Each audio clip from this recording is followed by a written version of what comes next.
नमस्कार दोस्तों, आज की कहानी का शीर्षक है कर्ज का बोझ। एक बार तेनालीराम की पत्नी बीमार पड़ गई तो तेनालीराम को उसके इलाज के लिए महाराज से 1000 स्वर्ण मुद्राएं उधार लेनी पड़ी। एक दिन महाराज ने तेनालीराम से कहा, तेनालीराम अब हमारा कर्जा चुकाओ। तेनालीराम कर्ज की वह रकम देना नहीं चाहते थे, अतः हाँ हूँ कर और आजकल करके बात को टालते रहे। एक बार महाराज ने उससे बड़ा ही सख्त तगादा कर दिया। महाराज जितना सख्त तगादा करते, तेनालीराम की कर्ज न देने की इच्छा उतनी ही दृढ़ होती जाती। एक दिन तेनालीराम ने सोचा कि राजा का कर्ज राजा के मुंह से ही माफ करवाऊंगा। दूसरे दिन ही महाराज के पास खबर आई कि तेनालीराम बहुत सख्त बीमार है और अगर अंतिम समय में महाराज उसका चेहरा देखना चाहते हैं तो देख लें।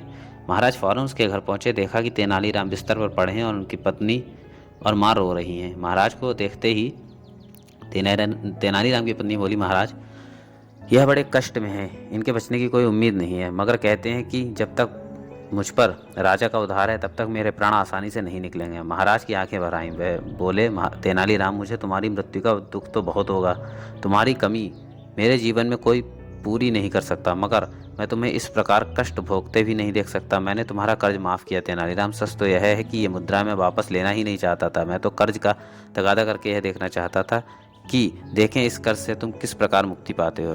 फिर ठीक है महाराज। तेनालीराम बिस्तर से उठ खड़े हुए। अरे अरे तेनालीराम, तुम्हारी तबीयत?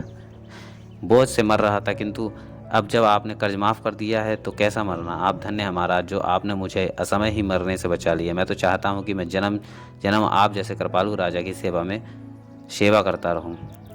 ठगे हुए से महाराज उसका चेहरा देखते रह गए।